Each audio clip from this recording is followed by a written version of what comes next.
Yeah, let's see her. No, no, I'll be right back.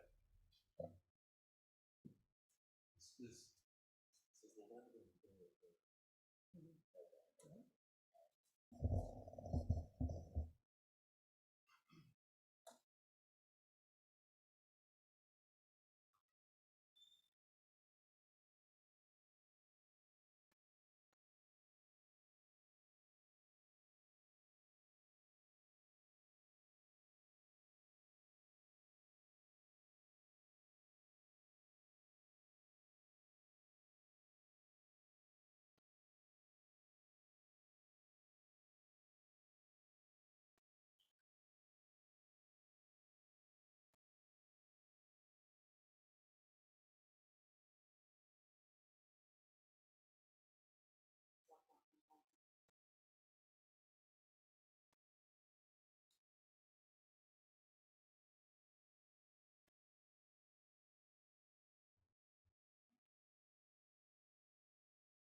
so we were even open today. Yeah.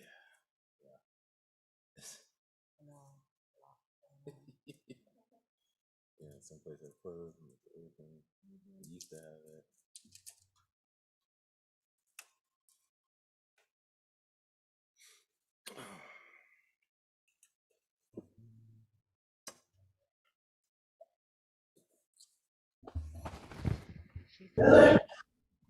But do you want this just in case?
Good evening. The time is now 5 o'clock. Madam Chair, are you ready to begin?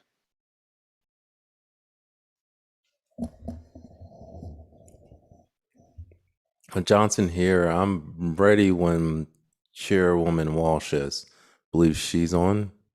Yes, Chairwoman Walsh is on. Okay. We're just waiting for her.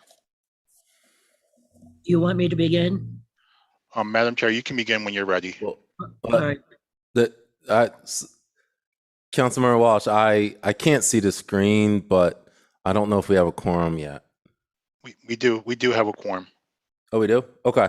So, Councilmember Walsh, I'm just here. So, you can take it from here. Thank you, Mr. Johnson. Mhm. Okay, I'm going to call the meeting to order, please. This is a public safety meeting for October 11th, 2021. My name is Loretta Walsh. I am the chair of the Public Safety Committee for Wilmington City Council. At this time, I'll call the roll for the members of the committee first. Councilmember Dixon, Present. Councilmember Gray,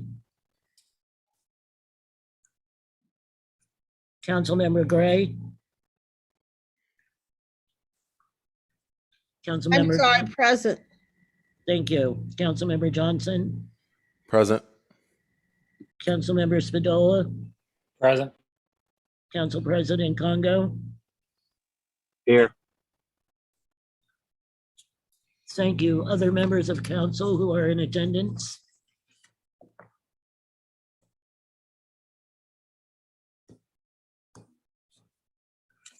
Okay, since I'm having trouble seeing other people that are in the room. So if you could please raise your hand. And if not, we'll go to item 1. We have resolutions today from the Wilmington Police Department, and we also have a presentation made by a government out in Olympia, Washington, from what I understand.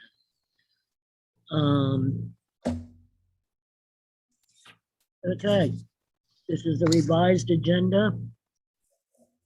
First one being a resolution approving the police department's grant application to the state of Delaware Special Law Enforcement Assistance Fund to upgrade and replace existing equipment. To whom are we going to have speaking for this today?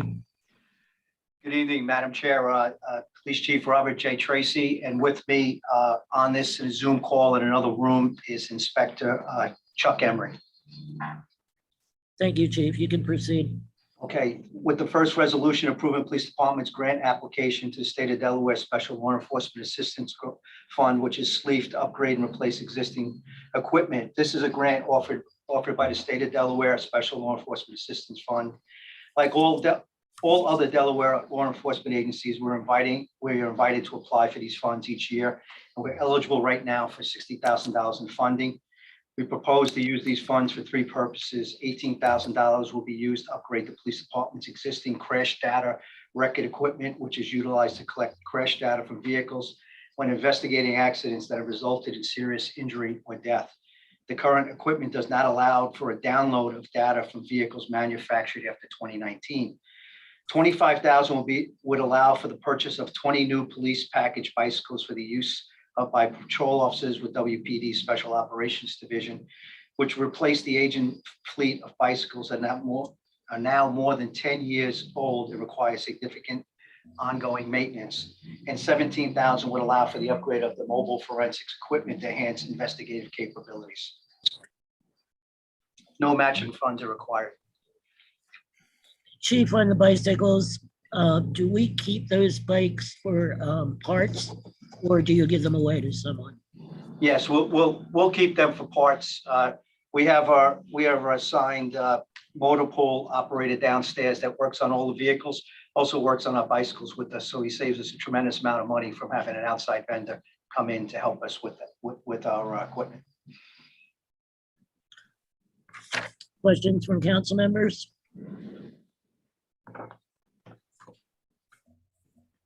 On the committee first. Any council members not on the committee who would like to ask a question? Madam Chair, Councilman Johnson has his hand up. Oh, I'm sorry, Councilmember Johnson, thank you. Yes. Yes, Chief Tracy, is the SLEEF fund, I understand that that's, a statewide fund. Is that limited to, is that subject to reductions? I just even saw an article this morning about how the Victims' Compensation Fund is looking at a smaller pool. Is the SLEEF fund, is it similar to that where we don't know a few years out what the fund will look like? Yes, it depends. Each year is different, what's allocated, and we'll be getting to a resolution of approval for application. We'll get into things that you saw in the paper today about reductions, especially when it comes to victim services. But this is a certain amount of pool of money that comes in each year, and there's 49 jurisdictions, including the Attorney General's office, that takes a look at this chunk of money, and there's a certain criteria of what it could be used for. And depending on the size of the department and the amount of funds that are in there, we always make sure we try to get our fair share, something that we weren't doing very well in the past. And the county and the state were taking some of these things that can offset our budget. So it depends on the year.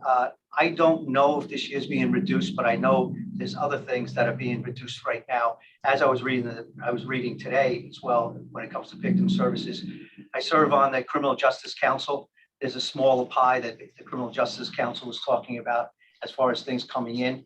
But I would have to follow up to see if SLEEF has been reduced as well, Councilman. But I am seeing it in other areas where I serve on boards where they're talking about this money, especially going towards victim services types of things. Okay. Thank you very much, Chief. And where do these funds originate, Chief? The SLEEF, some of they're coming from forfeiture funds, and these forfeiture funds are coming from arrests and also court fees, and then they get put into a general pool. So depending how much money comes in, that money is allocated with percentages to each one of the departments, and then there's a board that votes on it to make sure it's within the criteria of what you can ask for. It just says when you look at SALI grants, state aid to local law enforcement agencies, that's another pot of money, but that can only go towards training. This can go towards equipment for police departments. But is it all state initiated money or it comes from the feds? No, this one is absolutely state initiated money, and it's through forfeiture funds that come through the state, and then it's put into a general fund, and then therefore we pull out of this, and we pull the money out of this going back into law enforcement to assist us to help supplement our budgets and no matching funds to buy types of equipment that we might need, where otherwise we'd be coming to council and asking to put that into our budget. Thank you. Any other council member who would like to ask a question? Councilwoman Walsh, Yes, Council Member Dixon. just had a quick question, Chief. So I know it's for 20 new bikes for the $25,000. Is that normal, or for the purchase of 20? This was priced out. It's an aging fleet. So when you do make these types of requests, most of the amount of money buying parts and everything is now starting. It's started. Although we can replace parts, we have nothing to bring them from, so we have to start buying parts. So to switch the whole thing out at this time is probably because the money is allocated. We want to make sure that we grab the money for these bikes and it doesn't go to another jurisdiction for whatever equipment they're looking for. So is it right now, from what I'm being told from the experts that ride the bikes for the certification and some of the instructors, it's time that we should take advantage of these funds, and this is what we're applying for. It doesn't mean we're going to get it. And depending on the type of money, I just want to make sure this is an application right now, but it doesn't mean they might come back and say, no, we only have enough money for 10 bikes, and then we'll go for 10 bikes if they approve it at all, or is any room left in the funding as we go through the year. Okay, thank you, Chief. Thank you, Council. So Chief, you didn't do a 10-mile test run on these bikes to see if they were still okay? You know what? I'd follow them in the car. Madam Oh, Chair. okay. Just wondered. Council members, anyone else have a question? And please continue to help me because I'm having a very hard time with this hands up. And this is a brand new device I'm working on. Okay, seeing none from council members, does anyone from the general audience have a question that they'd like to ask? Please raise your hand and identify who you are. Seeing none, we'll move on to the second resolution. This is as a reminder to those who might be listening or watching, resolutions do not need to be voted out of committees. And I just want to, excuse me, Chairwoman Walsh, I just want to confirm there is nobody here right now in the council chambers. So I just want to confirm that. I will let you know if there is someone here. Oh, thank you. Okay, your second application, Chief, is for $419,208.06. Yes, ma'am. This is a resolution approving the police department grant application to the state of Delaware Fund to combat violent crime for violence reduction overtime costs. This is a grant offered by the state of Delaware Department of Safety and Homeland Security funds to combat violent crime. We're eligible to apply for funding each year, and each year that I've been here, this is something that comes through. It's almost something you just continue to reapply for. And once again, this percentage is by the size of your department, and out of the 49 jurisdictions, each one of us gets a percentage. I think in the last few years, it has come up to make sure that we get our fair share. These funds are eligible to cover the cost of overtime for police officers to engage in violence reduction initiatives. The most frequently, it involves additional proactive high visibility patrols in areas affected by violence, and it has no matching funds that are required. Thank you, Chief. The resolution explains what it is. And could you explain to us what it does? Well, it allows where, you look at intelligence-led policing, you look at, where you talk about putting the cops on the dots where the crime's happening.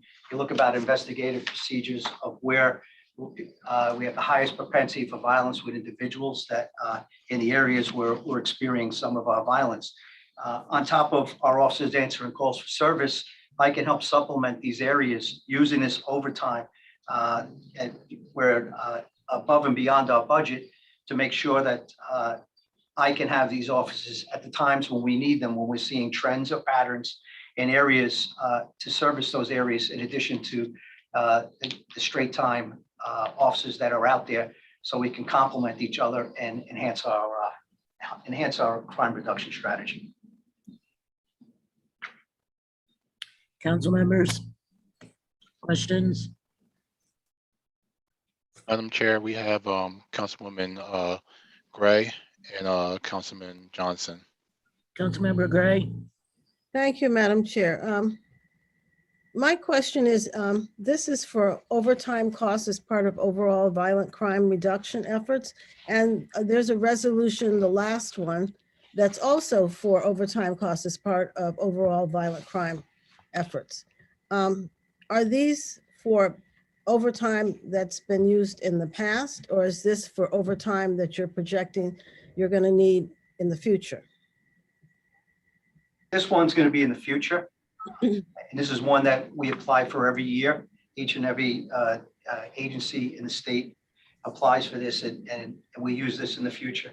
The resolution that you're speaking of, the fourth one that we're going to get to, that's a grant application through the Bureau of Justice Assistance, where it's an innovation program that actually deals with support of victim services unit. And that's to help us with families, and then information and hopefully social programs that should go with things to help us try to help, just like the group violence intervention, where it's not all about making arrests, but it's about prevention and intervention into families that have been victim of violence to prevent retaliation as well. So it's going to be, when I get to it, there'll certainly be a difference in it.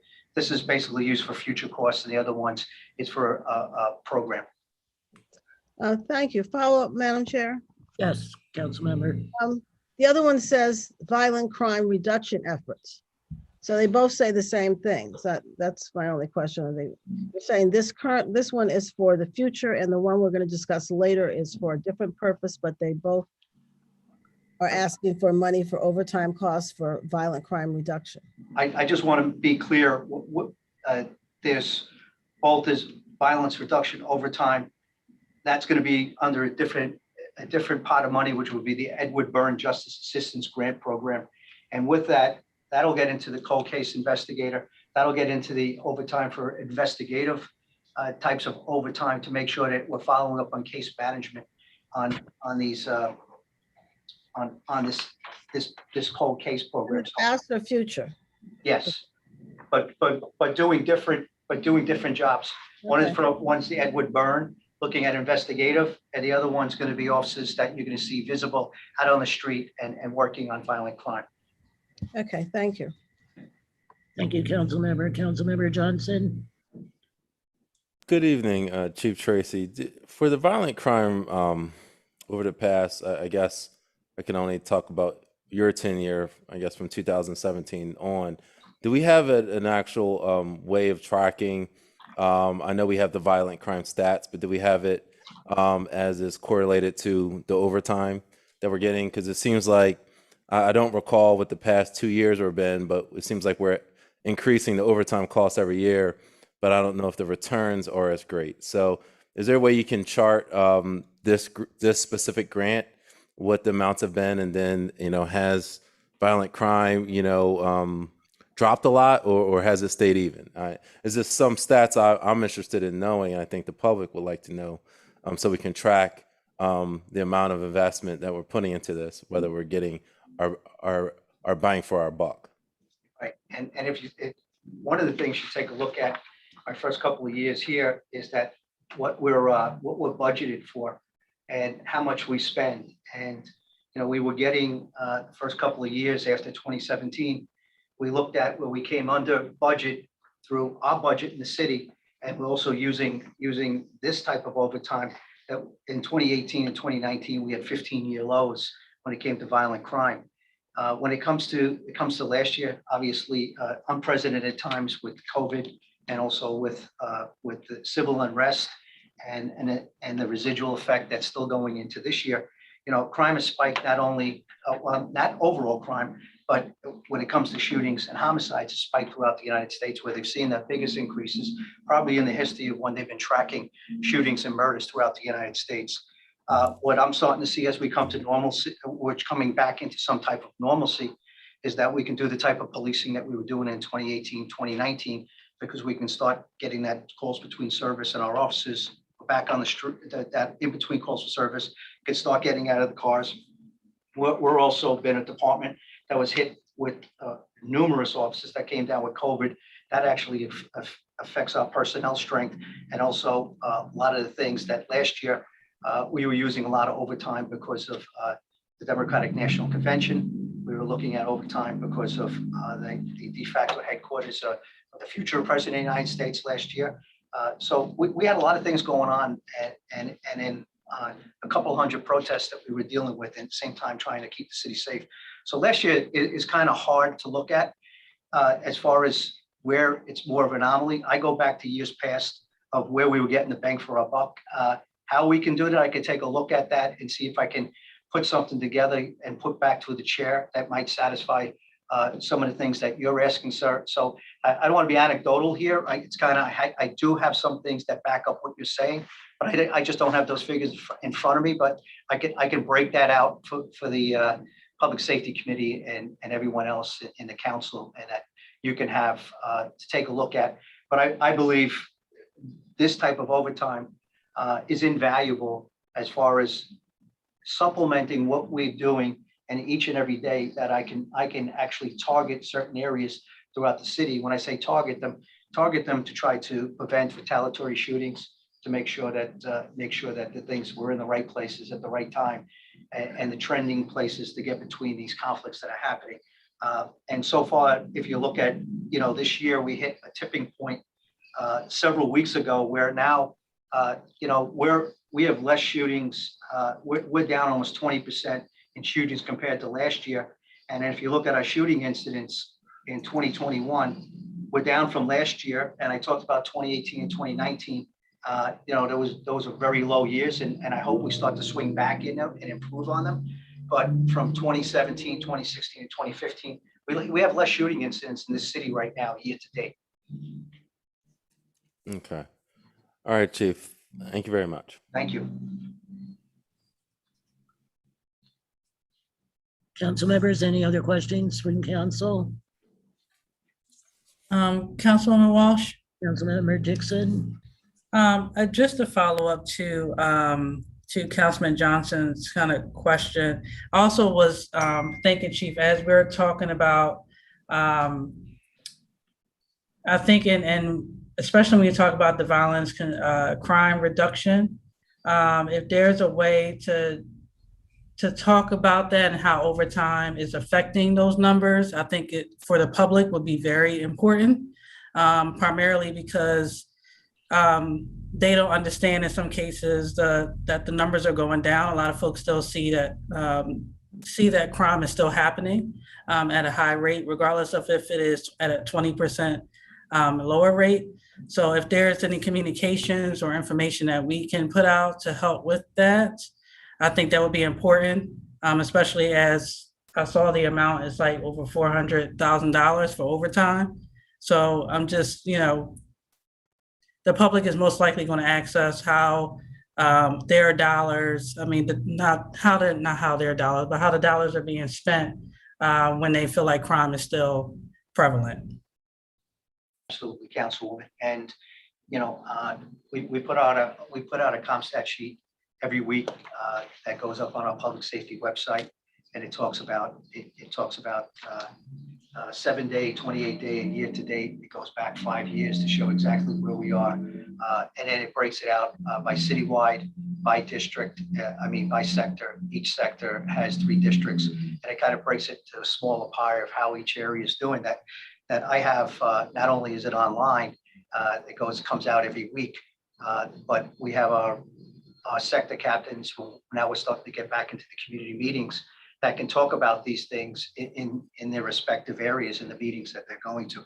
At the same time, we have Crime View, that's real-time information that anybody can access once they go online and take a look at them. And then, of course, with the Nixle alerts that I know everybody's on, it'll actually show, in these times where some cities are overcome by these shootings, and obviously, it's unacceptable amount of numbers we have. They're too high. We still got to do better. But as we measure ourselves, last year was a banner year, the amount of gun arrests that we made when gun violence was so prevalent. And this year we're outpacing last year in the amount of guns that we're taking off the street. My biggest issue is that because of a lot of disruptions in the criminal justice system, over 65% of the people arrested with firearms, illegal firearms this year, are back out on the street. So these are some numbers that are showing the amount of work that's being done out there that I could quantify, qualify, and put out to the council. But when it comes to the information on the crime, this is something that I brought in where we used to wait till right now. It's October of 2021 right now. Everybody waited for the uniform crime reporting statistics that come out through the FBI that each municipality reports into the state, and the state reports into the federal government. And it comes out 10 months after the year ends. And what I wanted to make sure is that they'd have to wait for the officers to get to the meeting. This type of crime information is available to everyone out there, and it's available every week with the CompStat, and it's real-time crime, an app that you can get right on through a computer, and you can look at your area, geofence an area. You can go back 6 months, and you look at specifically what's happening in any area of your concern, or the whole city in particular. Just to follow up, Council member. Chief, is there any way that we can get like that information on WITN for it to be publicized that way as well? Absolutely. After this meeting, we'll reach out to them and make sure that if they can put it out. I look forward to it because it's there, and the more people that see it, more people that are informed, we become better partners in the community to help roll us together and a more knowledgeable constituents and public is better for all of us to make sure that we can do this together as we reduce crime. Thank you. Thank you, Councilmember, and thank you for the idea too. Council members, any more questions? Okay, I'll now open it up to members of the public who have 3 minutes to speak if they would like to.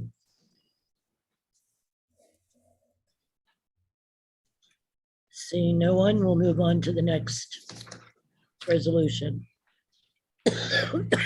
Chair, this resolution is approving the police department's grant application, United States Department of Justice Edward Byrne Memorial Justice Assistant Grant Program to support the city's cold case investigator and violence reduction overtime costs. So this is a grant offered by the U.S. Department of Justice, the Edward Byrne Memorial Justice Assistance Grant Program. We apply for this each year and have received funding annually to support our efforts. We're eligible for $219,891 in total grant funding, which would support the following: covering the salary of a civilian cold case investigator, which the salary is approximately $53,740, covering overtime costs related to violent crime efforts.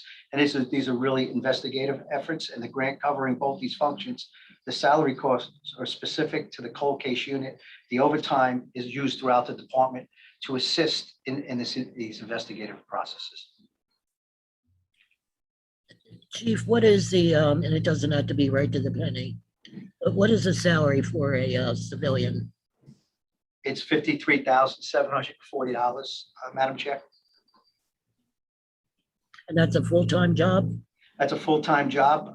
It's a civilian position that is a former investigator from our criminal investigation division.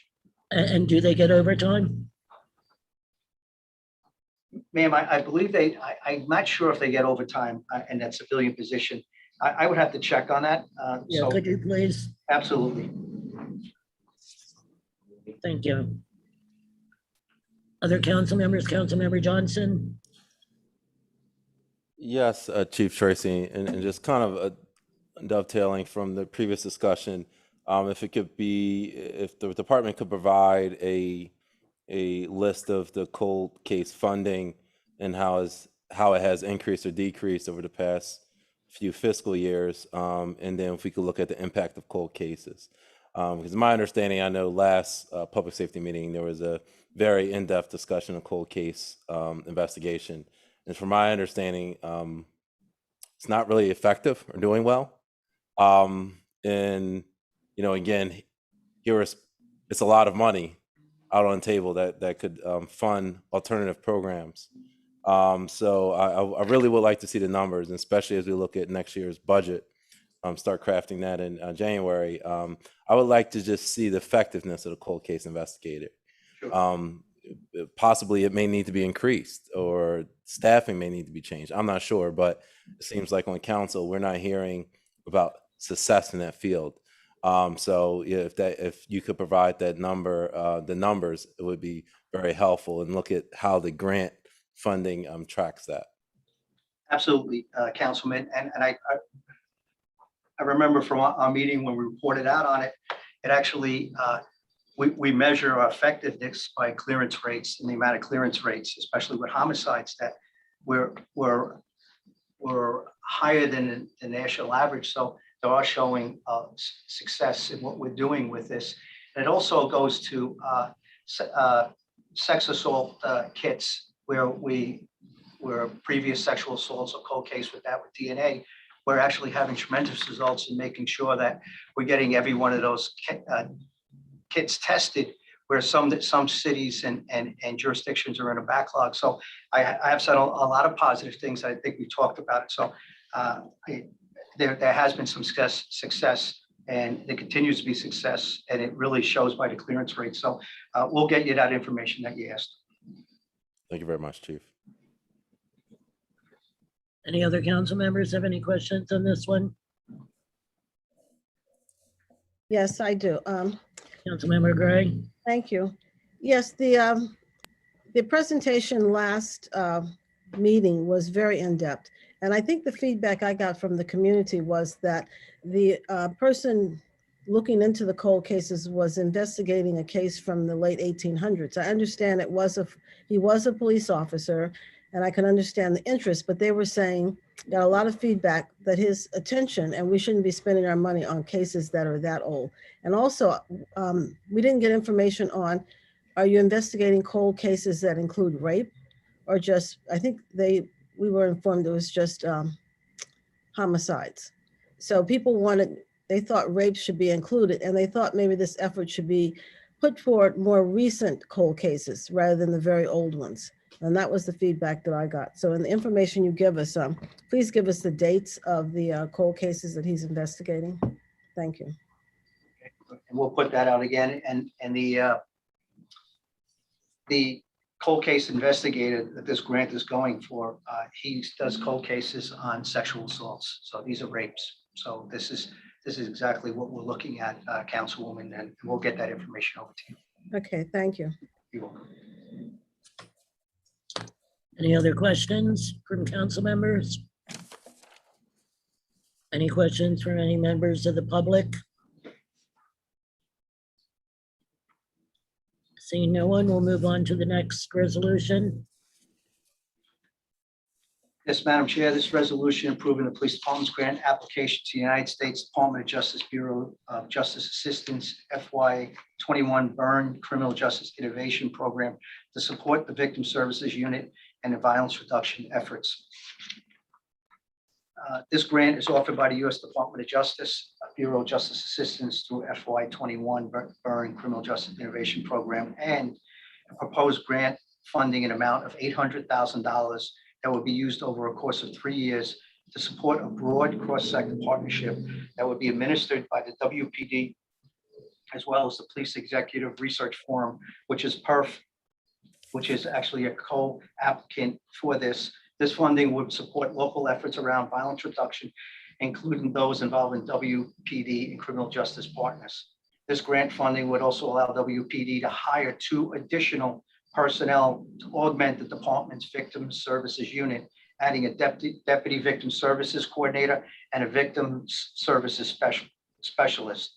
It is anticipated this grant funding that currently supports 1 member of this unit will be eliminated in 2022. So it would probably, if we can get this grant, we're applying, there's no guarantee of getting this grant. If we do get it, instead of losing 1, it'll be a +1 in victim services unit, which is so important to our community. Chief, does a deputy victims assistance coordinator coordinate the other workers within the department, or do they actually do field work themselves? Yes, they're a hybrid, just like Stephanie Hamilton, who's presented here. Right. Before. Stephanie actually is not just sitting behind a desk. She's actually out in the field with them, but she's also, it's like having a first line, second line supervisor. You have platoon commanders out there. You have sergeants out there. They're actually coordinating things, and actually she ends up catching cases as well. Because they also get coordinated by somebody on the police department, don't they? But the special victims, no, when it comes to these type of cases, they can work in conjunction of, we call them out, make a referral to come out where we have a victim of a crime. But what they do and how they're doing it with the, we are having a conversation, but there are some things that are confidential and some of the help that they're getting. I understand that, but if you go out and they haven't responded to a scene and you see that there's a bunch of kids in a house or who are obviously going to need certain types of help, don't you pretty much insist that they get involved in cases like that? Absolutely, and they've presented, but that's the youth response unit, which is also part of the victim services unit. So anytime it's a crime victim that it's eligible, they triage everything that happens, and then we have the state resources that we're make sure we can make the referrals and the follow-up to help these individuals out. The trauma that we're talking about, the youth response unit, we're in, because of the nature of our job and what we're surrounded by, we get calls for service all the time, and we're in people's homes. And obviously, if it rises to neglect or abuse, we'll take immediate action. But there's some places that we start to see trauma or families that might need help. we make several hundred referrals a year to the youth response unit, and that was given as a presentation that they follow up with these families that we've been in their households or they've asked for help. And yes, we work in conjunction with them all the time. And if we have to respond out to any of these places, we work with them. I just think these are the types of programs that have to be sold to our community time and time and time again. Because, you know, there are a lot of people that aren't on Facebook or on even reading press releases that the administration or the police department releases, but they do watch television sometimes. So you just have to keep selling positive programs that can help people when they don't know help is available. And I don't think we as a city do a very good job of that many times. And we're trying to, just like anything else, we're making sure we're doing this type of outreach. We're open to any other ideas. Councilwoman Dixon had a great idea with WITN when it came to some of the statistics to put that out to the community using that medium. Any way we can get this word out, because we have a lot of people that approach, why don't we do like this, or there's a new program out there. And unfortunately, as much as we push things, these are the things that are available that, we're always looking for better ways to market this to make sure we can get it to the people that we're serving. Exactly. And I think that, you know, our city isn't as big as a congressional district in Philadelphia. It shouldn't be that hard of a sell to be able to get this information out to people. We just seem to make things more complicated all the time than they need to be. And one of the things, Madam Chair, is also we have a dedicated page on our website for victim services and youth response unit that can go into detail.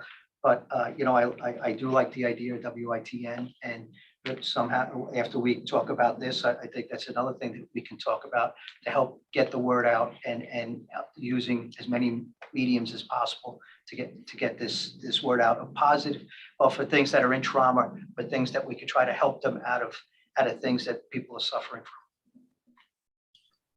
Thank you, council members. Anyone have a comment or a statement? Or I'm sorry, a question? I do. Chief Councilmember Tracy, Ray? we had a presentation from the Victim Services Coordinator a couple months ago. And my understanding is the help that you could give was dictated by the Attorney General's office, and also that they didn't have very much money, because I had referred individuals to them.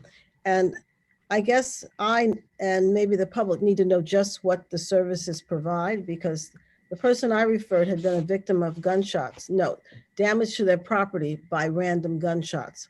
And I was told that that was not one of the services that they could get compensated for. So I guess, is it on the website what services are actually offered or what you can be compensated for? Right, and what we'll do is, like I talked about, Councilwoman, is that we try to triage everything, and we intake, and there's a lot of things that we can point you in the right direction. The Attorney General's office and some of these things has their criteria that they evaluate. If they came back, I don't know what the reason on this specific case, why they would deny someone that would be something that on their website and what is their criteria. And then I'm sure there's some discretion in how they evaluate what they can and what they can't do. So with that specific incident, I don't want to answer for another agency, but certainly it's something that we do if we see that it might go into their bailiwick or how they can help, and we'll direct them to that stakeholder. But is that something you can do, because they were referred to you, to the Wilmington Police Department Victim Services? I was just saying, in the presentation, I thought I was told that a lot of the things you do are regulated by the Attorney General's office, a lot of the compensations that you can make. Yes, and we are regulated by some of the things that we can and can't do. And then we actually we're not a standalone city where other places that I've worked, where we have CIT, crisis intervention teams. We have a lot of things where we coordinate with the state and their criteria. So anything that we can't do, it doesn't fall under what we can do.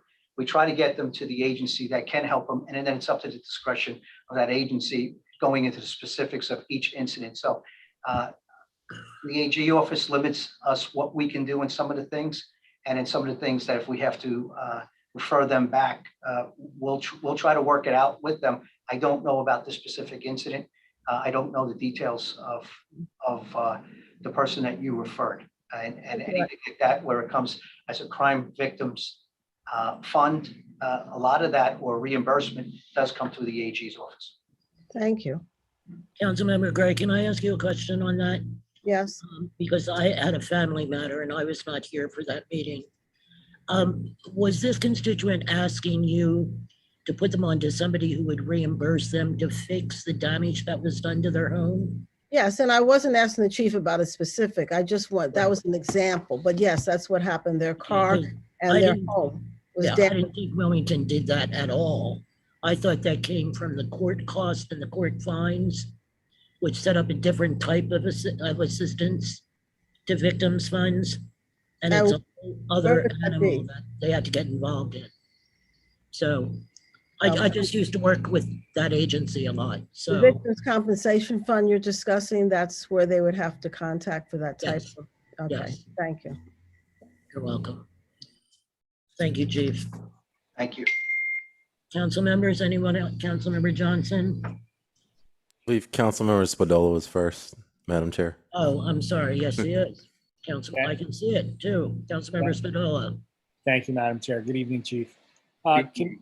Can you talk about the breakdown of funds in terms of how much money is going to the Police Executive Research Forum versus social contract versus the 2 additional personnel? So what I can do, Councilman, to make sure I have the exact numbers, I can look at that, bring it up, and I can get that back to the chair to make sure that you have it. So I have the numbers. I know the overall amount, and then I know somewhere where the numbers are, but I kind of want to be exact as far as with the final application process. Okay, I'm curious, Madam Chair, if I could. Yes, Councilmember. The work that social contract and perf would be doing, is that boots on the ground work or is that more of a consulting role that they'll be taking? Yeah, they're going to be doing both. So perf will be doing a lot of the consulting like they've done with other cities, and also social contract will also be doing some consulting and boots on the ground. Okay, thank you. Thank you, Councilmember Johnson. Yeah, I actually did have a similar question as Councilmember Spadola had, so that cleared that one question up about the breakdown, about how much goes to each group. But I did have a follow-up question in regards to community outreach. And I don't want to take the credit for this. I've discussed this with several of my colleagues, but even the simple idea of a business card for every citizen that has a police interaction, surely that budget can't be, hundreds of thousands of dollars. Has the department given a thought about that there even be a simple business card as to, just like any other business, hey, how do we do? Here's, how you get in touch with victim services. Is that something that's been discussed among your ranks? Yeah, we actually have one of those. Each officer has that. We have the contact cards and with the case number cards that we hand out, and also for the victim services. So they are in a business card. All the sector captains have it to give to their respective areas, and also hand it out at community meetings. So we do have them, that they are a business card, and with case numbers and or specific numbers to contact, which even talks about where our website is, where you can get the crime information numbers for, what the special victims number is, what the youth response number is, and also where you can give a complaint and or compliment to a police officer where you can call OPS. So kind of put that all on one to make sure that individuals can have that, and then officers can hand that out to the community. And then another one is with case number, when an officer's in the field, to make sure that if they're taking a report, this is the case number. Should they want to have a report, say for an accident report, where they got to call in when the report's completed. So we do have them. We're always making sure that we're using them. And we just got a new batch in but this has been going on a few years. And one of the things I wanted to make sure, because there has been a lot of talk about making sure people, instead of just through the website, of if you have to make a compliment or a complaint against a police officer, or come into the sergeant's office downstairs, or make a phone call, and or come into the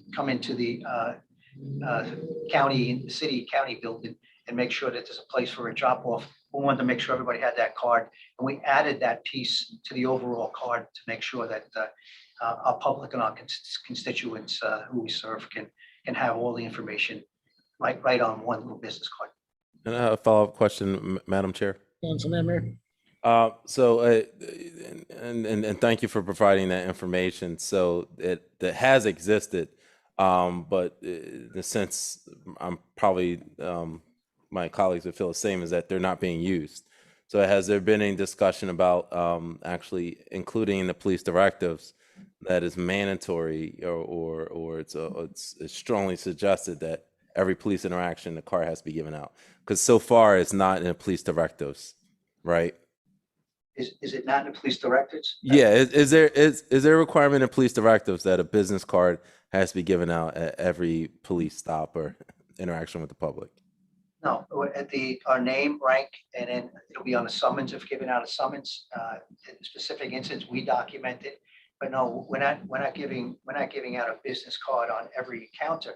If an encounter falls into one of the categories or a person's asking for, absolutely we'll give them to them. But it's not a directive, and it's one of the things that what we do right now. It's encouraged, and I think it depends on each situation what it calls for. I mean, we handle over 110,000 911 calls a year, and on top of that, we probably double, triple, or quadruple that with community interaction. So these are things that our officers are trained to be respectful, police legitimacy, courtesy, and these are the things that we do. And when they're not doing that, we have things in place that ensure that we have stop gaps in the process that works, that if they're not doing things like that, we make sure that we hold them accountable.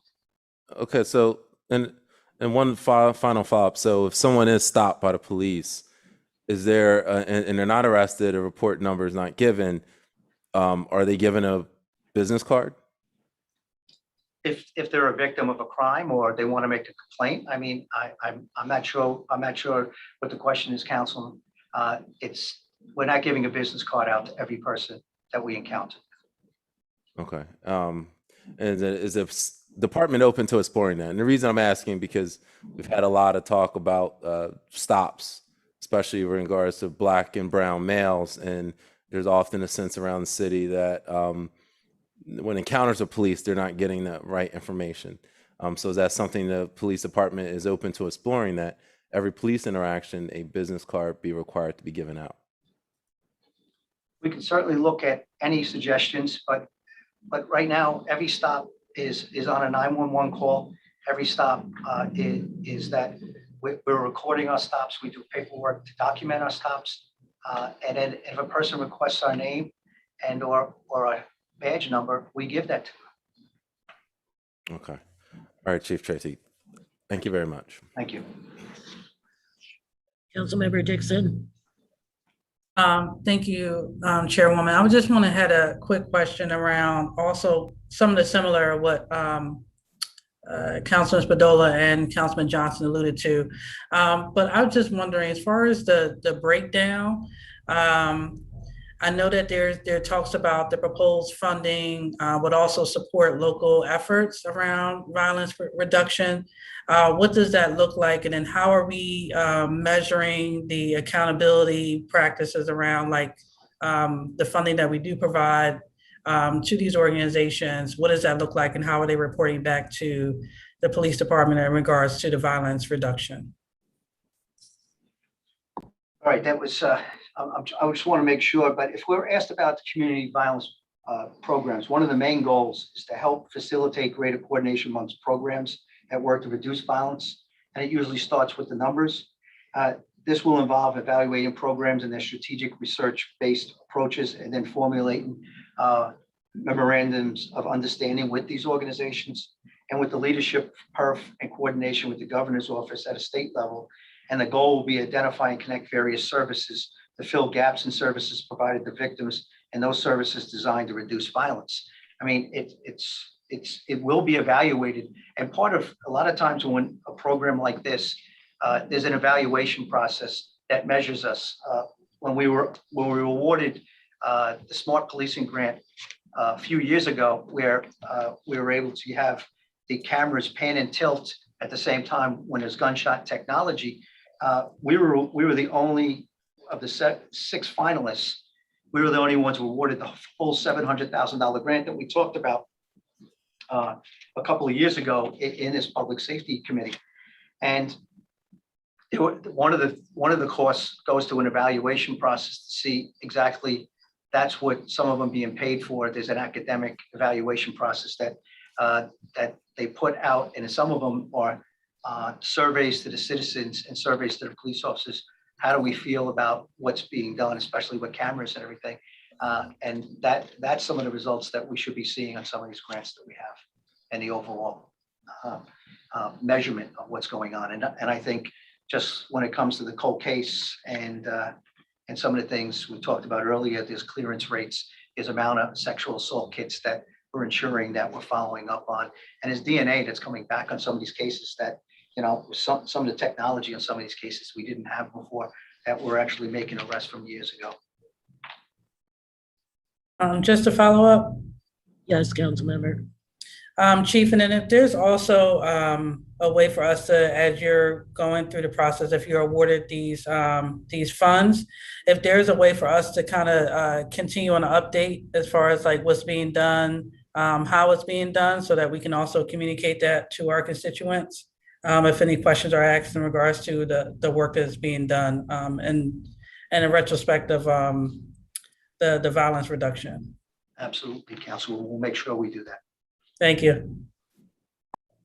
When doing that, actually, if you could also include whether or not we got the grant. I mean, I know we always get the information if we've gotten enough money to hire police officers, but for the other grants, and you know, I'm not talking about something for $50,000. I mean the heavier ones. If you could just let us know whether you get turned down or get approved for that. Absolutely. And Madam Chair, all these are competitive. A lot of these, some of them Sure. reapply and competitive. Absolutely. We'll make sure we get back to the chair if we receive it. Like you said, it's an application process now. Hopefully we do get it, but we've talked about before where these competitive grants, we weren't awarded it, and we'll make sure that we report back on that as well. We understand that. We won't hold it against you if you don't get one. So, Thank you. Councilmember Gray.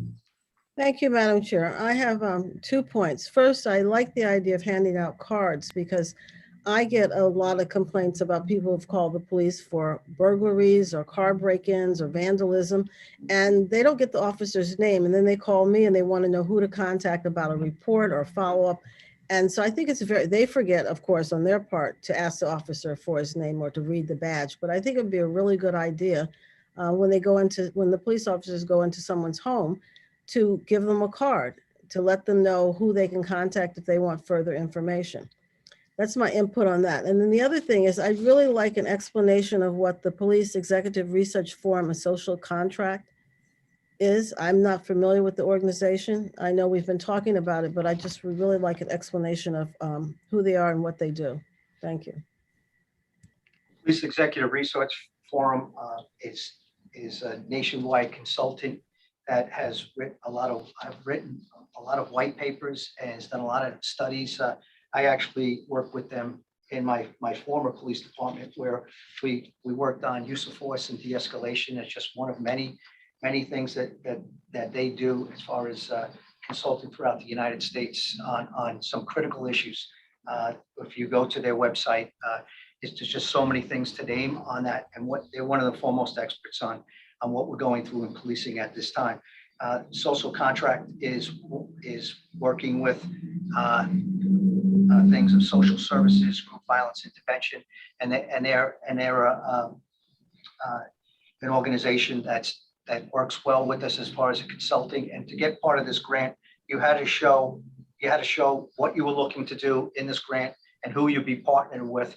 And right now they're also being evaluated as we are. by the Bureau of Justice Assistance to see if we qualify just in the grant and what we're looking to do. And once again, this is a very competitive grant. We'd be very excited if we get it. But you know what, we'll keep our hopes up high, but there's a lot of competition throughout the United States and some of the work that everyone else is doing. Okay, follow up, Madam President. Yes, Councilmember. It says, so social contract organization is a local Wilmington-based organization. Yes, it is. And who is on this group, board? I would have to get you the names on all the names that would be on that board. But I know one person that's been heavily involved with it is Megan Wallace. Okay, well, could you please provide that information? We'll make sure we get that through the chair, Councilwoman. Thank you. Thank you, Councilmember. Number one, could we put down attendance by Councilmember Darby? Councilmember Darby, do you have questions on these resolutions? She also has her hand up. Councilmember Darby? Yes, thank you. You asked me a question, Chair? I asked if you had any questions on this resolution. Your hand is up. Or are you waiting for your group to come on? Yeah, so not specifically for this resolution, but for almost all the resolutions. I just want to say that the conversation about a card being given out is already being worked on. So that's something that's already in play where we're looking for, and the community is asking for, that a card be given with the police information that they're interacting with and contact information for them to either make a complaint or to give positive feedback about an interaction with a police officer. So that's something already in play happening. So those are conversations that the chief that you probably will be having soon with people. And also, I just don't think the police department, I think, is overfunded and doesn't need any more money, that's grant money or not. We have a lot of issues that haven't been addressed in regards to police brutality that's happening in our city. No, I don't have a city. That's my comment. Like everybody else make a comment, and I'm done. Council President Congo. Council President, or no, Council Member Johnson. Yes, Madam Chair. Just briefly, I did do some numbers and looking at these grant, again, going into details, it's about $1.5 million in grants. And I know there's always a wide range of grants, but I know we have this subject coming up later in agenda about community response teams. Are any grants that you're seeing out there at all? Are they for police alternative programs such as community response teams or mental health teams or something, kind of as a forward-thinking 21st century policing, methods? Are any of those grants for that, or is just no money available for those kind of grants? No, Councilman, we do have group violence intervention. That is absolutely, I've spoke about this since coming through the door and how it's worked in other cities. And it talks about a partnership with social services that handles all those things that we talk about with addiction issues, mental health issues. And we have teams that go out and trying to get people out of the life of crime. And then we're talking about mental health issues. We're talking about addiction issues. We're talking about victim services, youth response unit. A lot of this money goes towards that. We're asking for two additional youth response victim services that address all the issues that you're talking about, that you just mentioned. And group violence intervention is a national model that's been successful in a lot of places. And given a chance here, I'm positive we'll have some of the same results that other places have had. And with the things that the social services aspect of it handle all the things that you're talking about, and there's grant money that's been funded for that, and they're looking to replicate that down in Dover to do the same thing. And a lot of things come through the state and through some funding, but we absolutely apply for those things because this is about a lot of things that these are social ills that we're dealing with that turn into crimes. And I like to get to the youth. I like to get to the trauma when kids are young. So we're not dealing with them in a negative way as far as if they're going to commit crimes because of a lack of education, not being able to learn, and then they become criminal justice, introduced to the criminal justice system.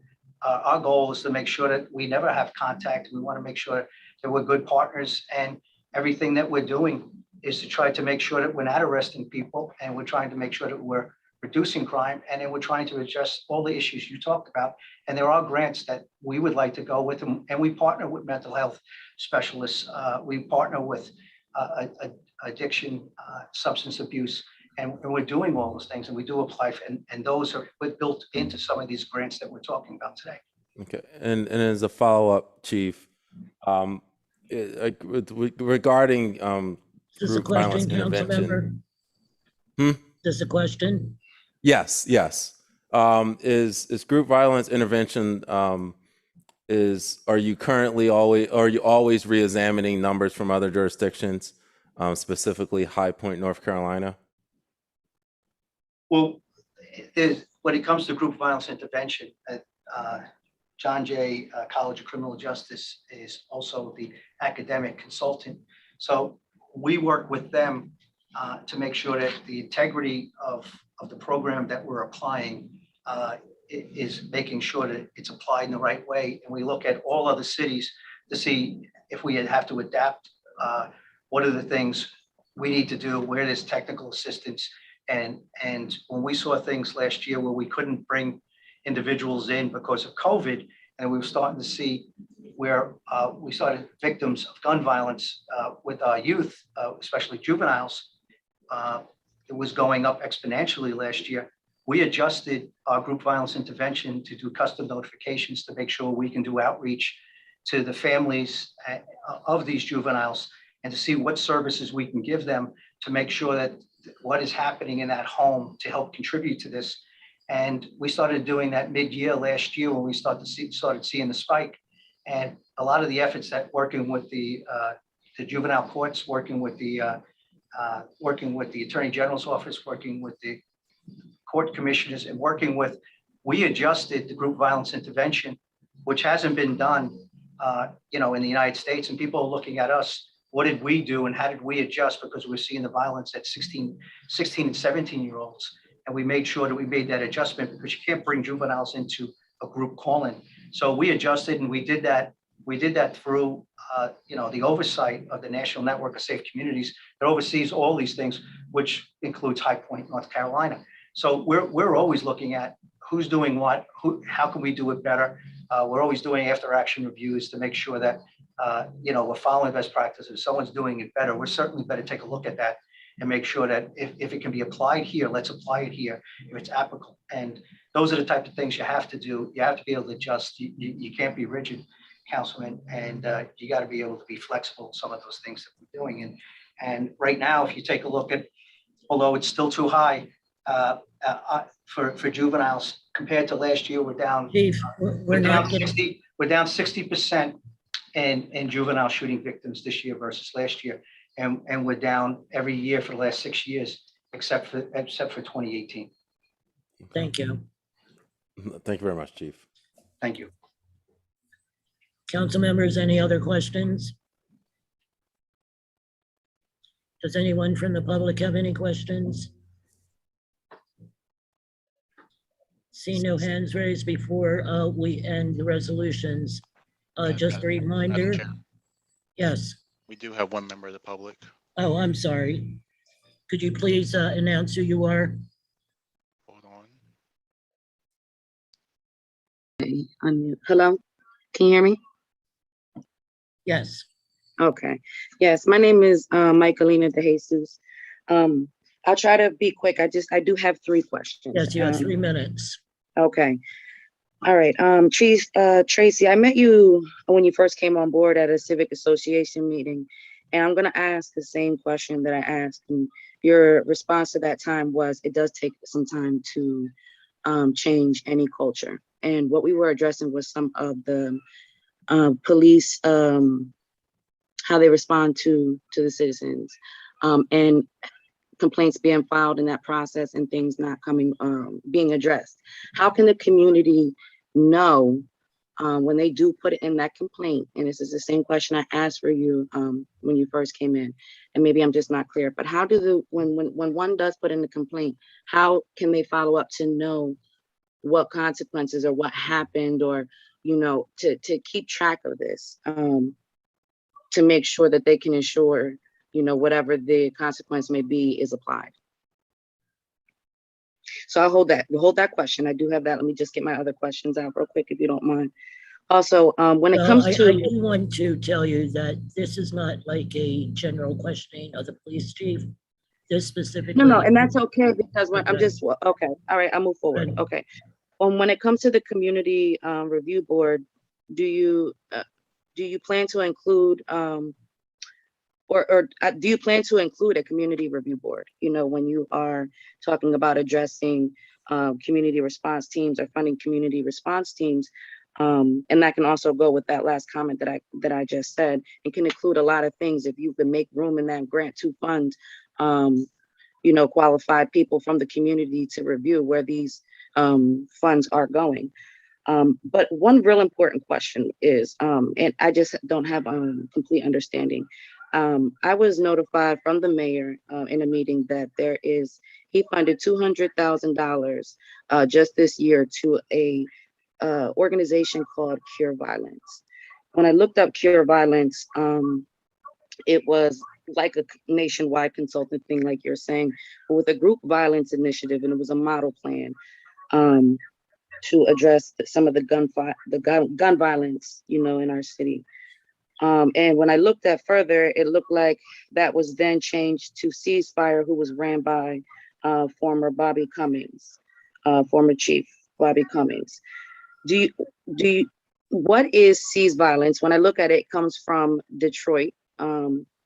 And I wanted to know if any of this is what you're saying, and are you familiar with any of this, and any of this is what you're saying already partially funded under a different name? I'm curious, for clarity.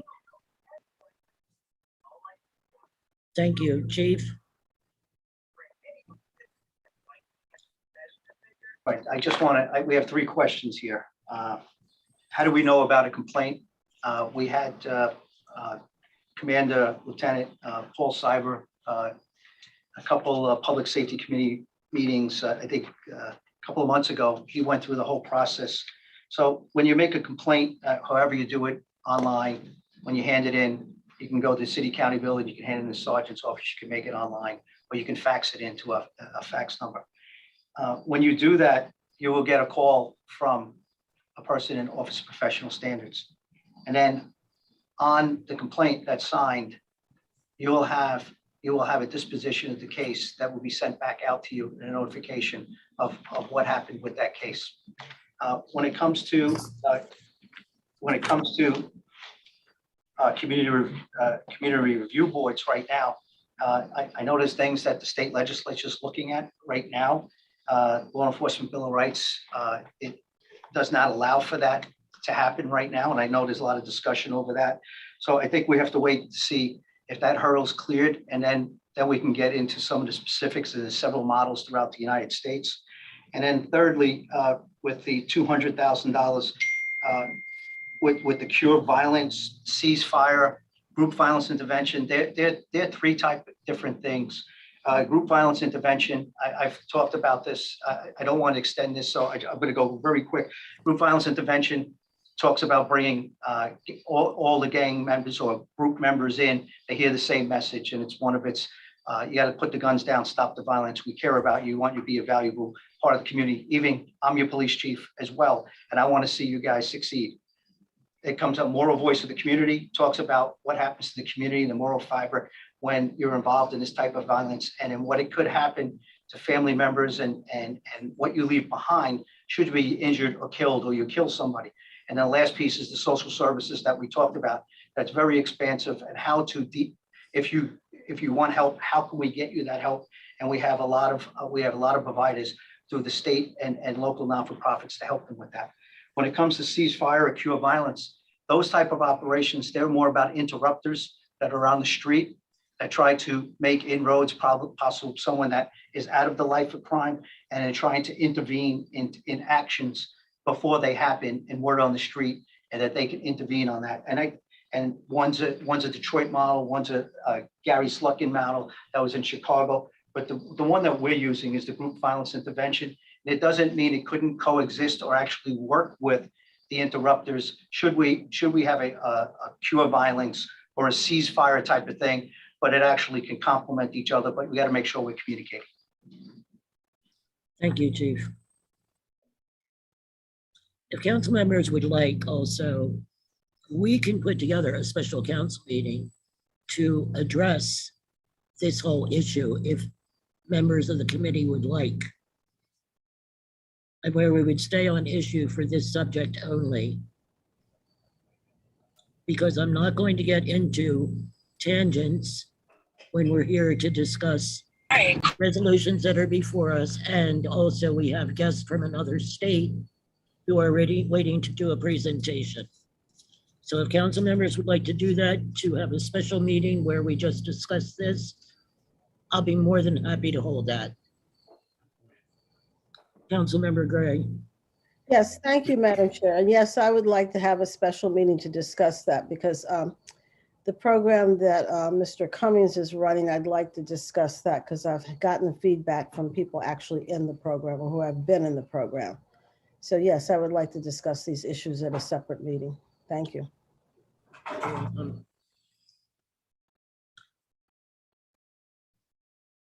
Okay, just as a reminder for everyone that also tomorrow is the last day that one can apply to become a Wilmington police officer. Your application has to be in by 4:30 tomorrow. If you go to the websites, you'll be able to see how to do it. You can do it by computer.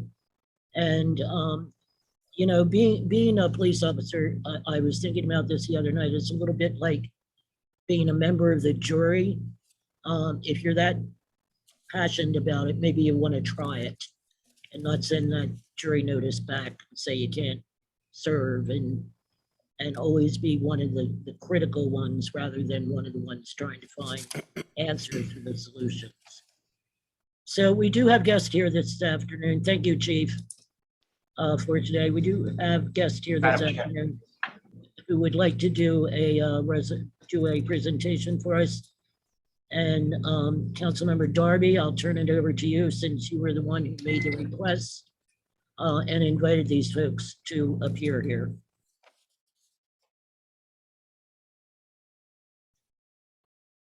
Yes, sorry, I was having phone issues. My service went out. Were you calling on me? I said we're about to go into the guests that you invited here today.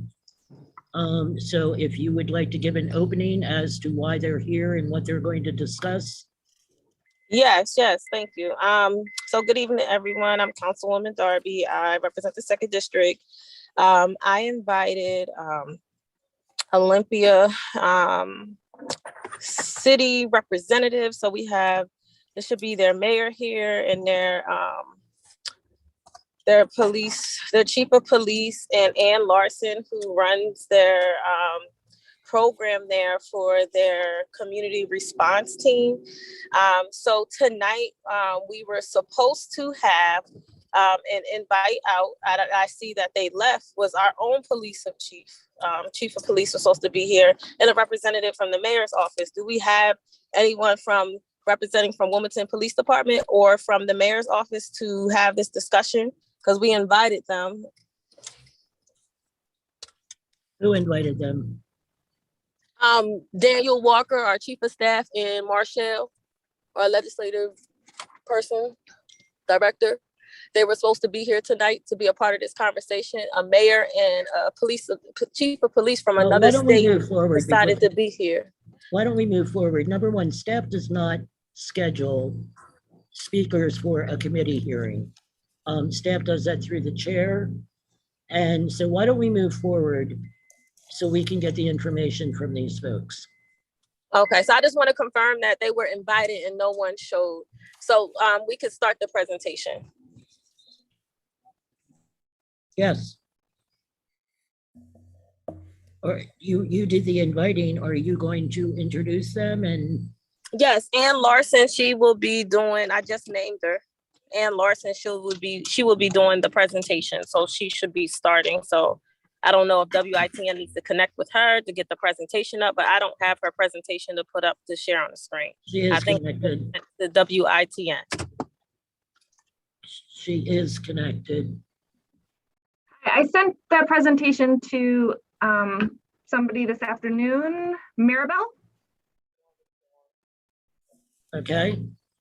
I see something coming up. It's OPD Outreach Services Program. Correct, yes. Well, And our mayor had. Welcome to Wilmington, Delaware, first of all. And thank you Thanks. for taking the time to appear with us. Absolutely. It's a pleasure. So our mayor had to jump off. She had another meeting that she had to attend to, but our deputy chief is on.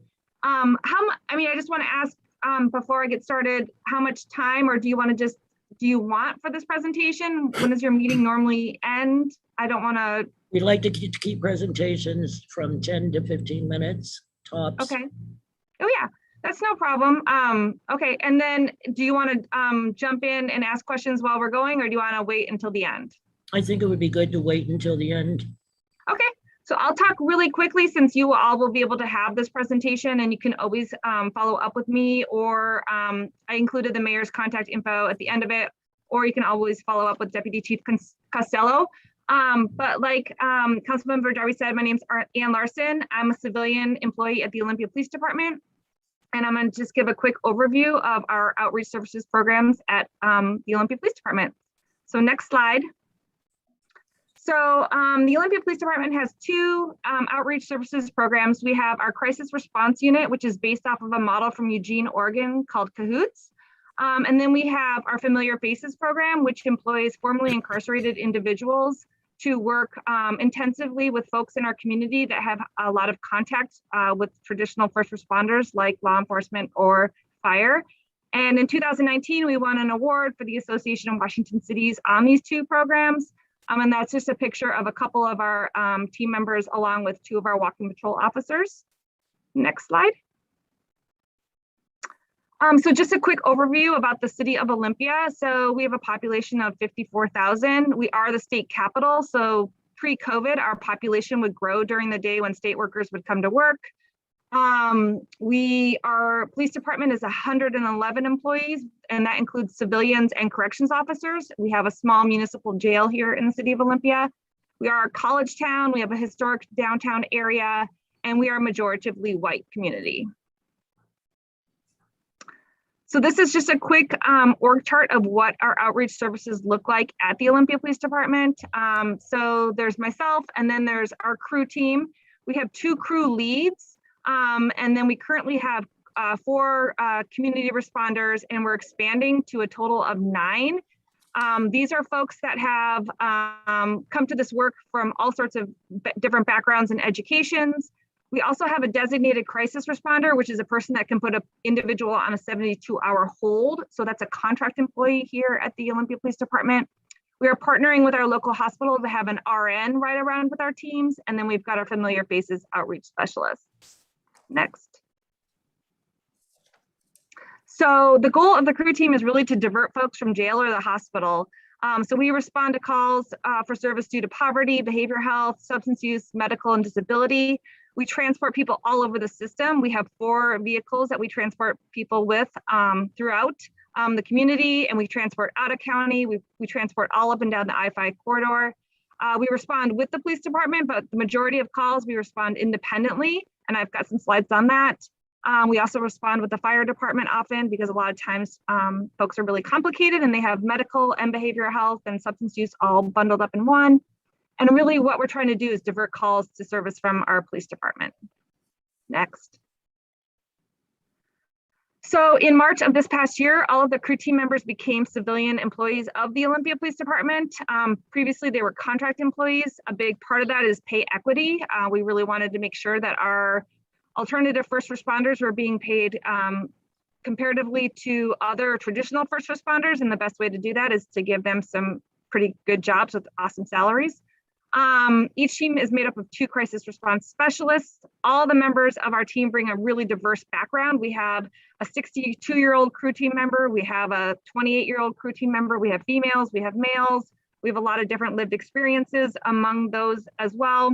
And we do not require any kind of educational background to become a crew team member. We are just really looking for problem solvers, patient people, resilient people, and they have to have a sense of humor. So hiring the right people is key to our success. And we've had the same people on with us the entire time. So we've had really great staff stability. Next. So we respond to approximately 2,600 calls per year. Our OPD officers are dispatched to approximately 51,000 calls per year. And while a lot of our calls are unhoused individuals in Olympia, we have an enormous amount of unhoused folks living in encampments in Olympia. We do respond to anyone in our community that needs our assistance. And that's one of our crew vehicles next to a police car. So I just rolled up some quarterly data. So how we're contacted. So that blue bar is dispatch, 911 dispatch. That means somebody in our community is calling 911. We had 619 contacts last quarter, so that would be July 1st through September 30th. The second most common way we made contact last quarter was self-initiated, so following up with people. We also get requested by officers, so officers may roll up on a scene and realize they're not the right response, and they request a crew team. We get requested by service providers and other city folks as well. Next screen. And then we track the nature of the crisis. So behavioral health is the #1 reason why we are engaging with somebody in our community. But then really neck and neck is poverty and mental illness. So when I differentiate behavioral health from mental illness, it's just when it's mental illness, it's organically mental illness and not other substances going on board. But we track why we're in front of the individual and offering them services. Next. Referred to. So we refer folks all over the system of care. And one of the reasons why we have a DCR on staff is because we were referring folks to DCRs frequently. DCRs are where somebody needs to, they're gravely disabled or harm to themselves or others. And so just having that kind of information, we were allowed to get a grant to bring a DCR in-house and do those assessments in the community, which is better for everybody. Next. Transporting. So if you're not moving people, if you're not putting people in cars, you really are not going to be used by your traditional first responders. So we transport people all over the place. We have 4 vehicles, like I said. We transport dogs and carts and kids and their best friend. And we really are able to take people to places where fire and police can't. We can take people to a lot of other options besides jail and the hospital, and people really appreciate that, especially during COVID when traditional transit systems went down. Next. And then we track who we're on scene with. And so in this slide, it shows when we're on scene with OPD or we're on scene with service providers. We were on scene independently 405 times out of the 619. So traditionally, we are responding independently to calls for service. Next. And then our Familiar Faces program, we started that in 2018 when we heard from our officers that what folks needed for lasting change is to have a permanent supportive person in their lives, a person that doesn't do the warm handoff and drop them once they get housing or drop them once they're in treatment. These are people that stick with folks throughout the longevity of their needs, really. And so this was initially another contracted employee. These 2 folks became city employees in June of this year. And they really are, we asked our officers to write down the top 10 names of individuals that they were not the right response to, that they didn't want to respond to anymore.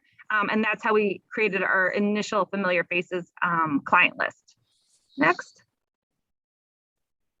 So we meet folks where they're at. You can see that we're with a client while she's having a baby.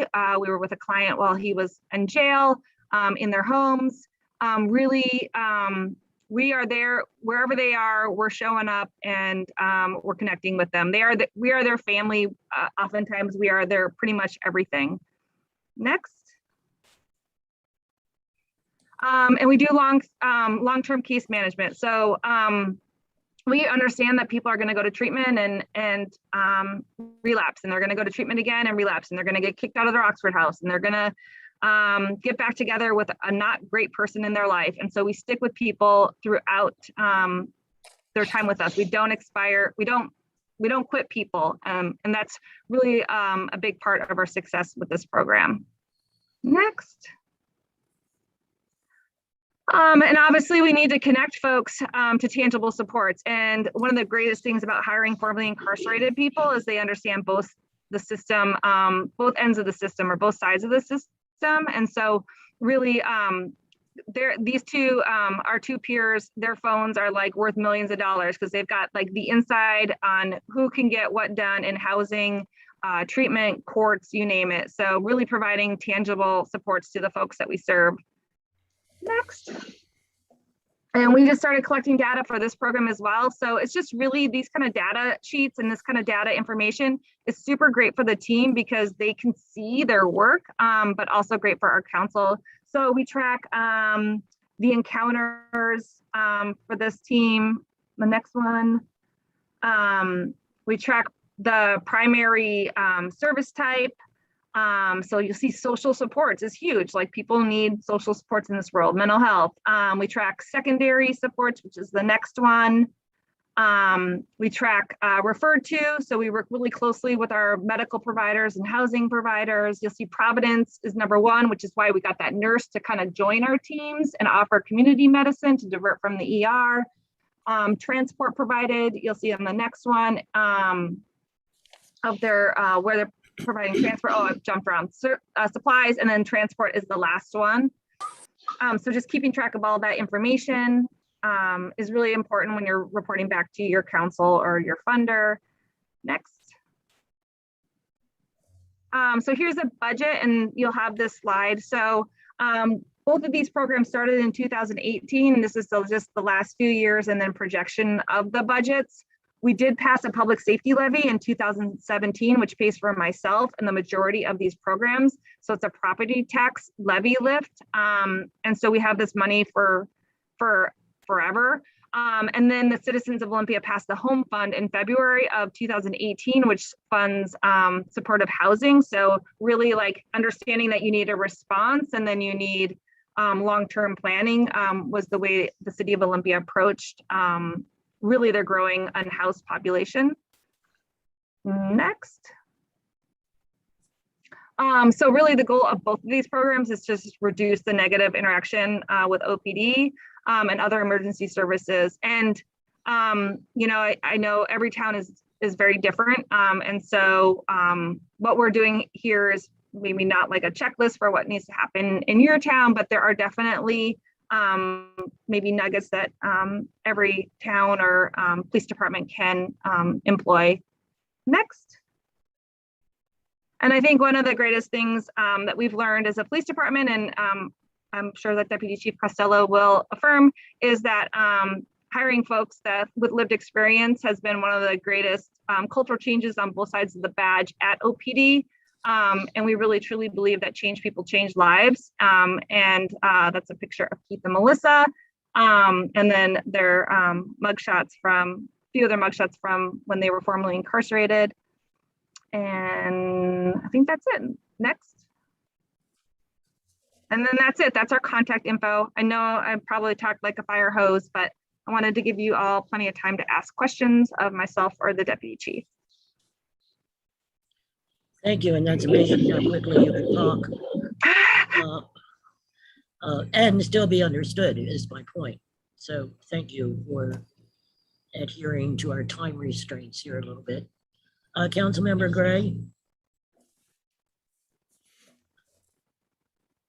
Councilmember Gray. Thank you, Madam Chair. Yes, I must admit that I've heard this presentation before, and I really thank, I forgot her name. I thank the individual for doing this presentation, and I really compliment you for incorporating social services into your police department. But my question is, could you please explain how you've used Medicaid to do a certain part of your program? Sure. Well, I would love to use Medicaid more. Since we're not a behavioral health agency, we can't bill Medicaid, but our DCR, our contracted DCR, is only $54,000 a year because they're billing Medicaid for the majority of clients. I am seeing our fire department is expanding their social services, and they're bringing on a master's in social work person and a nurse, and they're able to bill Medicaid because they are already established as a BHA. But in Washington State, I would have to turn our programs and turn the Olympia Police Department into a behavioral health agency, and I haven't done that.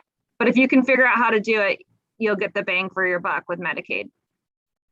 Thank you. You have to have a unit, a mental health unit. We have to establish ourselves as a behavioral health agency to bill Medicaid. Okay, thank you. But you could contract with somebody. Like our contract, if you contracted with a behavioral health agency for these services, they could probably bill Medicaid, and then the city could just supplement that for all the non-Medicaid expenditures. Okay, thank you. So the government puts all these requirements together, but then they tell you how to cheat. I mean, that's kind of how it sounds a little bit. By being able to use another agency is what I'm talking about.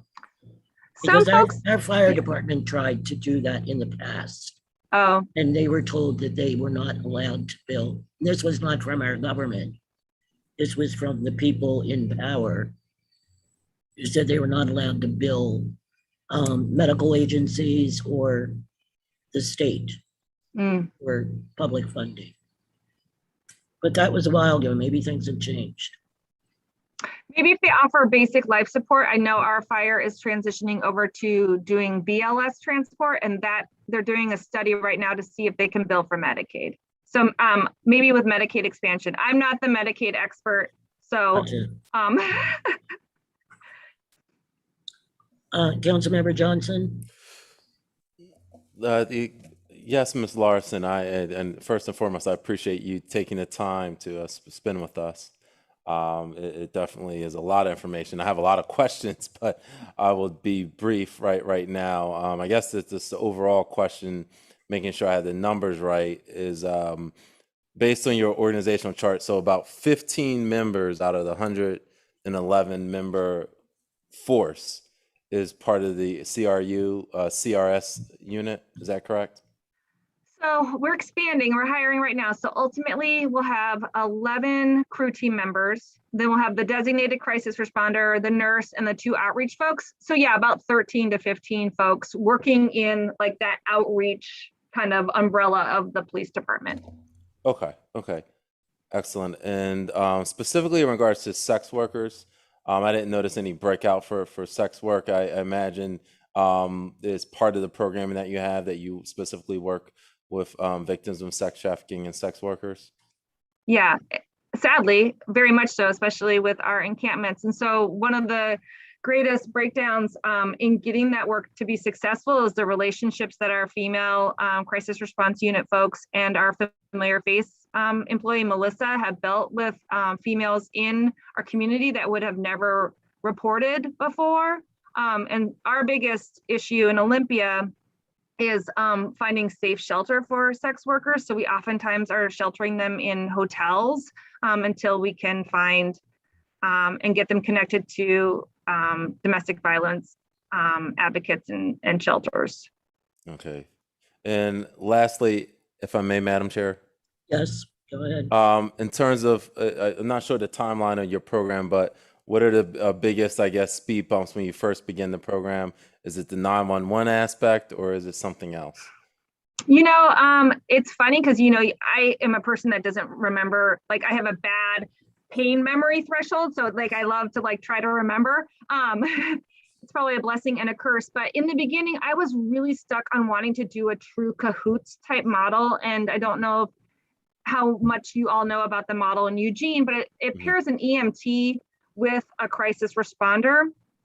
And I really loved, especially when I went to Eugene and saw that partnership.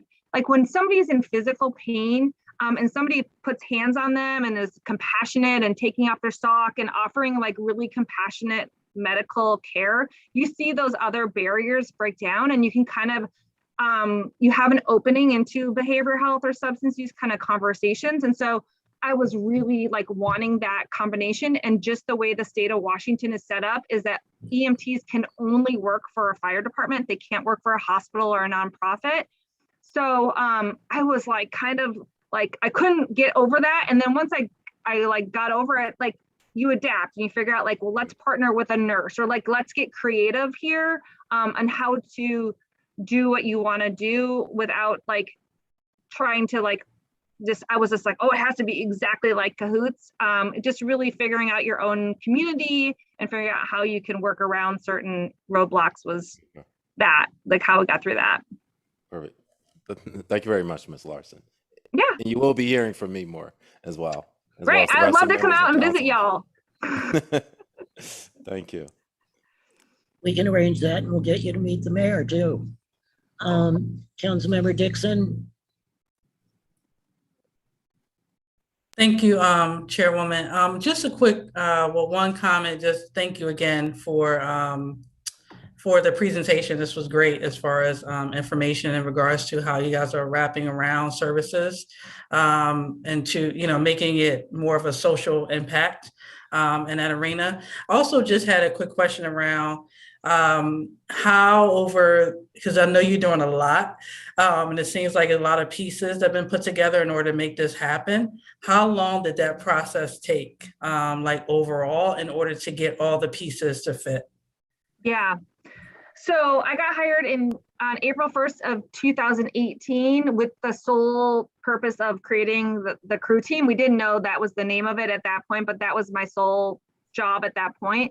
And we went live on April 1st of 2019. So it took a year.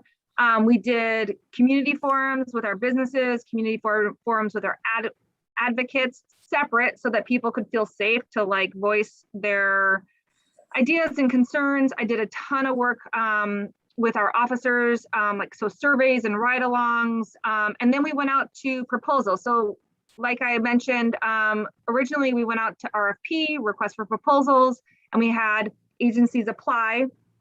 And then really you want to make sure it's like a good partnership. And so we did a lot of scenario conversations with the agencies. We took them on walkabouts. And then there's all that contract stuff, as you know, like the wheels of government, but uniforms, all that radio training. So it took a year from start to finish to get the team put out over the radio, responding to their first calls. And then Familiar Faces was much quicker. Like it was received grant funding, did interviewing, hired 2 peers, and we're out and running. I will tell you, I still don't have policies for either of these programs because I'm a person like, let's just get this, like, let's start working. Let's do that. And the deputy chief would probably be like, and let's get a policy. So I'm working on that right now. Also, we love to see those once you Yeah. get those done. But I think it's important because a lot of times that's we're doing so much of the great, and I think to be able to say it took a year for you to do that process and start putting things together, and then also other pieces may take a shorter period of time. Yep. It's great to know. So thank you so much, Ms. Larson. Sure. Ms. Larson, I do not have a hard copy of your program. I'm getting that tomorrow. Okay. And I wrote some notes down with what you were saying, but I want to ask you a couple questions that hopefully you're going to have answers to. Your population is about 55 plus Correct. thousand. And I saw you said that you have a levy on housing for public safety. So we had the public safety levy. So that is a property tax levy. And what happened is City Council presented to our community this public safety package, and it included an alternative first response, which ended up being the crew team. It expanded downtown walking patrol, so it's commissioned officers that are downtown. It expanded neighborhood policing, so officers that are doing a lot of that coffee with a cop and shop with a cop and that kind of stuff. And then it funded our community court. So we have a alternative court here in Olympia called community court. So if someone gets arrested for trespassing or someone gets arrested for loitering, and you really know that what that person needs is stable housing and substance use treatment. Like, so they did a package. So that was a property tax levy lid. And then they came back around a few months later and asked the citizens to pass an increase in sales tax for the home fund. And that funds permanent supportive housing and low income housing. So we're kind of like responding and building at the same time. So you are allowed to raise taxes without your state legislature intervening? Correct. I would believe that would be a correct. I would have to get back to you. But yeah, they do it all the time. Okay, which is interesting. How many vacant properties, and I don't need, like 972, just a ballpark figure. Like how many vacant properties do you have in your town? Many. I don't know if Sam wants to jump on. I mean, we can't, our property and housing is like insane. Everything is getting bought up and in ridiculous inflated amounts. Sam, do you know? Is he still on?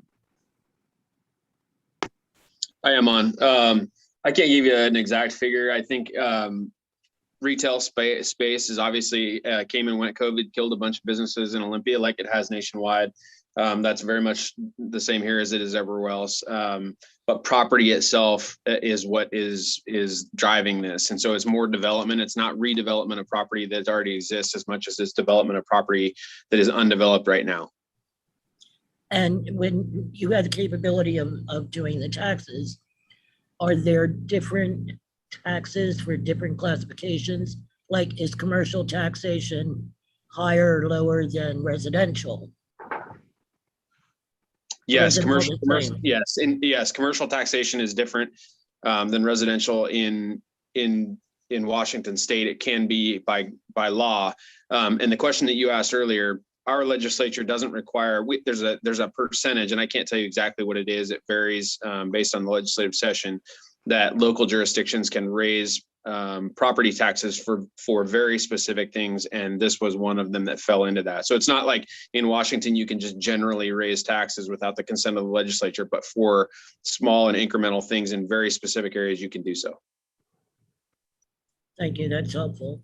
That's actually the way they treat our school districts a little bit.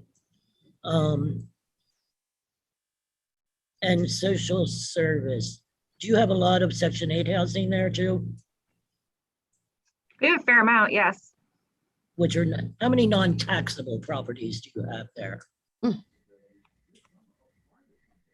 I would have to get back to you. I don't know if Sam knows that.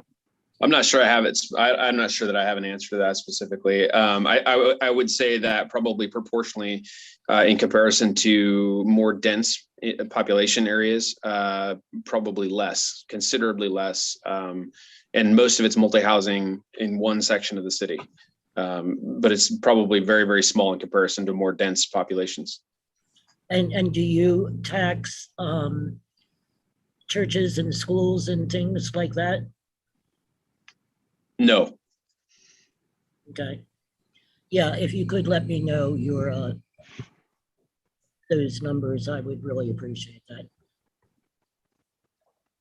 Sure, I'll ask the right person and get the info for you. Got you.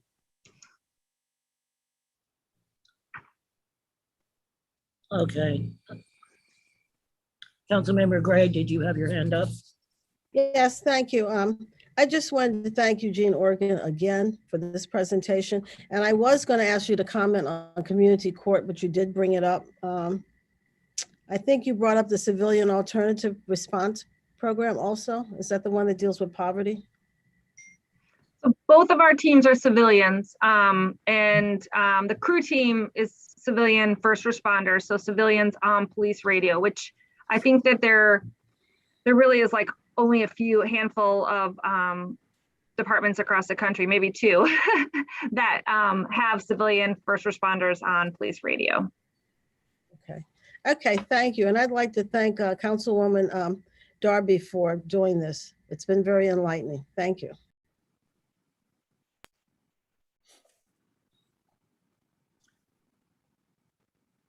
Yes, I also would like to thank Councilmember Darby for doing this. I think it also is very enlightened, but it's also enlightened at, I think it's wonderful that a city in the United States is actually doing all this right now. But the comparabilities to our city, it's not so much, the more information I get. You're still welcome to come here and show us, because you have a couple programs that I think are pretty great and that we might be able to do. But the overall that you have, you know, looking in the mirror, you're not a mirror with us at all. And I also happen to think we're pretty terrific here, but you're doing a great job out there. You have a lot of good causes going on. So Thanks. how many council members do you have? 7. Are they elected 2 years, 4 years? They are elected 4 years. Do they appoint your job? I work for Sam. Okay. All right. Thank you. Yeah. And is the mayor part of your council meetings, or is the mayor separate Yes. from? She's She's a the part of our meetings? council. And then our city manager works for our council, and then our chief works for our city manager. Gotcha. And how many police officers, and which included your prison guards and your court guards and somebody else you said? I forget who else. Yeah, we're authorized for 76 police officers right now. 76. And they're just regular police officers, they're not. Well, they're assigned different places. I mean, there's community, as Ann mentioned, there's community policing and there's foot patrol downtown. I mean, there's a variety of different things, but 76 total is what we're authorized for. Are they separate from your prison system, or are they part Yes, of? yes. And so here, you know, we have a misdemeanor city jail, and then if felony crimes go to the county jail, and then into the prison, the state prison system. Gotcha. Okay, thank you. Council members, any more questions? I really do thank you for taking the time to come here. Yeah. I'm now going to open it up to the public. Does anyone from the public have any questions for our guest? We do have one member of the public. Who is that? Who is it, Wendell? I can't see it. It's Hello, Kendra it's McDowell. Keandra McDowell. I would like to say thank you to both you guys coming on and presenting us with this. I think it's awesome. Thank you again. My question is for the chief. How did you feel about this program when it first got presented to you, and the officers as well? Was you stand off with it, or was you welcoming it? I would say that it was a little bit of a mix of both. So initially, I think civilian response to things that may be traditionally pose risk, or things that we thought would pose risk, was a little difficult for us to kind of come to grips with. I think we were fortunate in that we had some turnover in staff, large scale turnover in staff, police officers at the time, and so that equaled a younger kind of workforce coming in, and it was easy to kind of change the culture to accept this as kind of the new normal, or the way things the way things are. And so we were fortunate in that regard. But really the proof is in the work. The proof is in the results and what they do every day. And it really diverts a lot of things and a lot of contact that people would have with the police that's really unnecessary. And I liken it a little bit to using a screwdriver to put a screw in. I mean, you can use a hammer to put a screw in, but it's not going to work. And so what you need to do is build the screwdriver in order to turn the screw. And that's what we feel like this program's done, is it's just, in many cases, it's the right tool to use in order to get the result that you're looking for. So it was a little bit difficult to put into place at first culturally in the police department, but I think, like I said, the results are what speak for themselves. And culturally, your population is what? Demographically? Yes. Demographically, we're about 84% Caucasian in Olympia, Washington. And then it goes from there. It splits out from there. Under 10% African American and about 10% Asian. Thank you, Okay. Deputy Chief Sam. You're awesome. Thank you. Yes, he is. Thank you. Anyone else have any questions? Okay, well, I really would like to thank our guest and all the council members and the citizens who asked questions for this evening. Chairwoman, it looks like Council Member Fields has her hand raised. And know if you saw that. No, I didn't. Councilmember Fields? Yes, good evening. I just wanted to be recognized. That's all. I didn't have a question. I think it was a good presentation. I did catch the presentation, though it was very helpful. And I know that we all will be looking forward to modeling something like this, hopefully for our city, our great city of Wilmington. Thank you. Thank you. Okay, thank you to the group from Washington. Know you're always welcome in Wilmington, Delaware. Even if you just came out here to see our fabulous beaches downstate. Make sure you stop by Wilmington to see us and we'll all take care of you. Thank you for your time. Thank you, Councilmember Darby, for getting them. And do I hear a motion to adjourn? So moved. Second. Thank you. Good night, everyone, and have a good evening. Good night. Good All night. right, thank you.